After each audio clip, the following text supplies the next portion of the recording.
sanctions are very controversial for us as a country. If we're going to look at the ICT industry or talk about the ICT sector, you realize that there are some certain countries which would not want to trade with us because of the sanctions. So, truly speaking, it's not like it's a secret. Everyone knows it.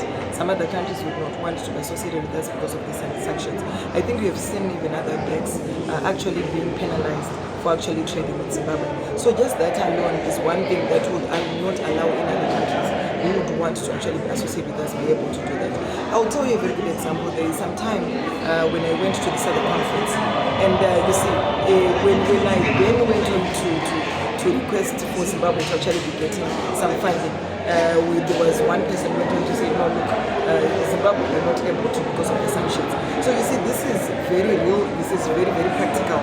We are experiencing this every single day, but it's just that there is some disinformation and malinformation which is going to the people of Zimbabwe. So we really need to create the awareness to the people of Zimbabwe to be able to understand and appreciate what sanctions do. We really need to, you see, when we're talking about digitalization, when we're talking about the ICT ministry, collaboration is very much needed. We need to be dealing, we also need to also be learning from other jurisdictions, what other countries are also doing. But just that we are under sanctions. One person can just be able to say, no, we can't be able to trade with you. But I really want to appreciate countries like Russia, countries like China, who have been very much supportive, especially in the ICT sector. They really support us, they don't look at sanctions. At one point in time, I remember, just last week we had a delegation from Russia, and they went on to even speak and say, yes, we are also under sanctions just like you.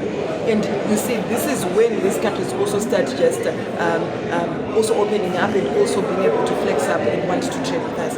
But to be honest, what we need to do is to make sure that the general populace of Zimbabwe will understand what it is. But we really want to thank the efforts that our president has been doing.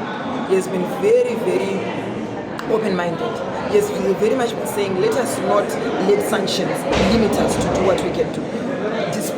Be having sanctions or not having sanctions, let us still move on. Let us see how we can best be able to digitalize Zimbabwe. And that's why you see every now and then we look at countries which are quite friendly to us, we trade with them, we work with them, so that at least we can then be able to achieve the digitalization agenda towards Vision 2030.